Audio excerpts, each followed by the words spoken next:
Hello friends, कैसे हैं आप सब। उम्मीद करती हूँ और प्रे करती हूँ कि आप सब बहुत अच्छे से होंगे, बहुत खुश होंगे।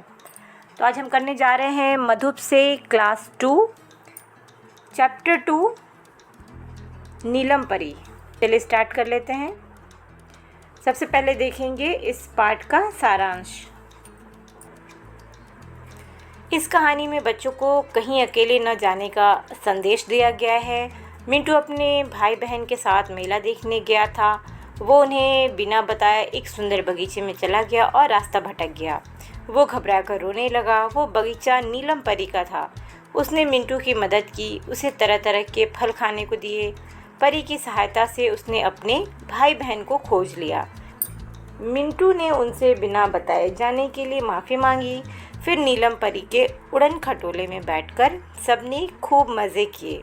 शाम को उड़न खटोले में बैठकर बच्चे अपने घर पहुंच गए। नीलम परी ने बच्चों को उपहार दिए और समझाया कि बिना बताए कहीं अकेले नहीं जाना चाहिए।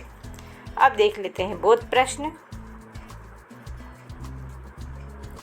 मिंटू कहाँ पर रो रहा था? मिंटू परी के बगीचे में तालाब के किनारे रो रहा था। मिंटू अपने भाई बहन के लिए क्या लेकर आया? मिंटू अपने भाई बहन के लिए फल लेकर गया। परी ने बच्चों को उपहार में क्या दिया? परी ने सभी बच्चों को उपहार में एक एक चॉकलेट दी। अब देख लेते हैं शब्दार्थ। मनचाहा मतलब मन को अच्छा लगने वाला। भटकना मतलब रास्ता भूलना।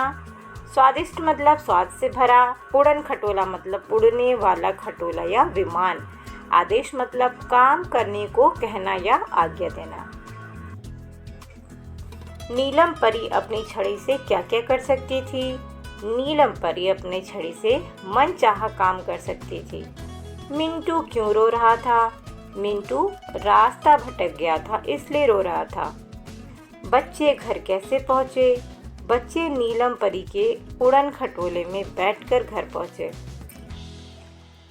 आप किसी को धन्यवाद और सॉरी कब कहते हैं? जब कोई हमारी मदद करता है तो हम उसको धन्यवाद कहते हैं, और जब हमसे कोई गलती हो जाती है तो हम सॉरी कहते हैं।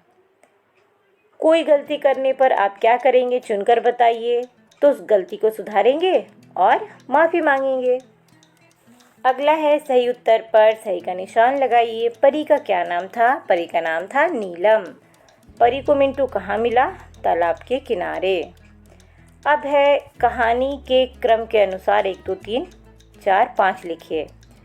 परी ने मिंटू को फल दिए। बच्चे घर पहुँच गए। परी ने बच्चों को उड़न खटोले में बिठाया।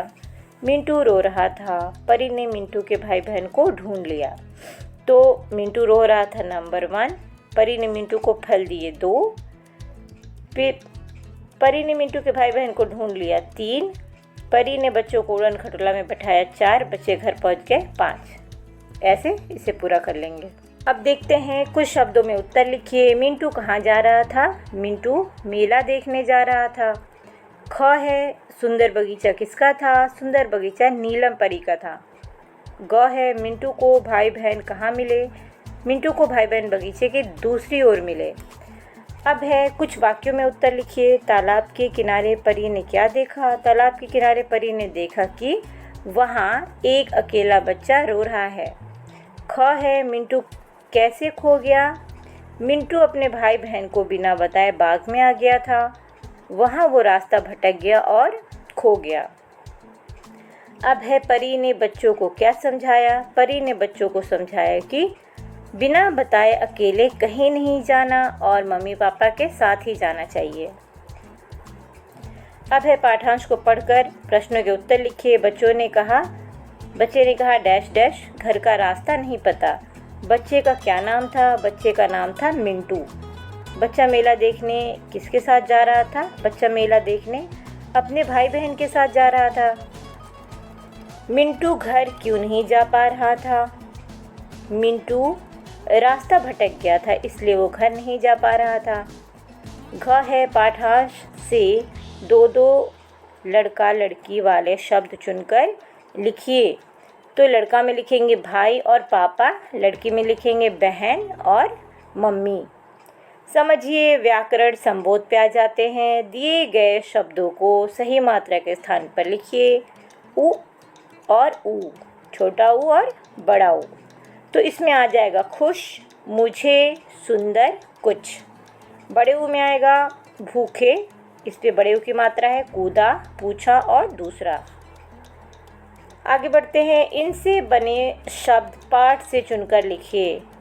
ये संयुक्त व्यंजन है, तो इन संयुक्त व्यंजन से शब्द देख लेते हैं पुस्तक में, पाठ में क्या क्या आया है। तो इससे आया है स्वादिष्ट, इससे आया है बच्चा, इससे आया है रास्ता और इससे आया है धन्यवाद। अब है इन शब्दों में बिंदु लगाकर लिखिए। तो ये बदर लिखा है, बिंदु लगा देंगे तो बन जाएगा बंदर, ये बन जाएगा चंदा, ये बन जाएगा पसंद और ये बन जाएगा रंग। अब आगे बढ़ेंगे तो देखेंगे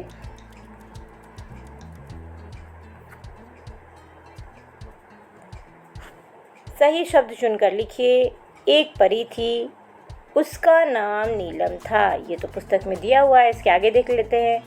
वो बहुत सुंदर थी, वो बहुत सुंदर थी। उसके पास जादुई छड़ी थी, उसे बच्चे पसंद थे। तो यहाँ से देख के हमने सही से स्पेलिंग यहाँ फिल कर लिया और लिख लिया सारे सर्वनाम, वो, उसके और उसे। अब आगे है मैं या मैं लिखकर वाक्य पूरे कीजिए। अब बच्चे जब बड़े भी हो जाते हैं ना तो ये मिस्टेक करते रहते हैं, मैं और मैं आपने मैं लिखा और बिंदी लगा दी, मैं लिखा और बिंदी लगा दी। मैं मतलब ये आई एम टीचर, और ये है I am in the room, ये है इन। तो ये फ़र्क है। जब दो मात्राएं लगी हैं तो वो मतलब मैं, आई, और एक बिंदी लगी है, एक मात्रा लगा है तो ये है मैं, इन। ये मिस्टेक अब आज से नहीं करेंगे।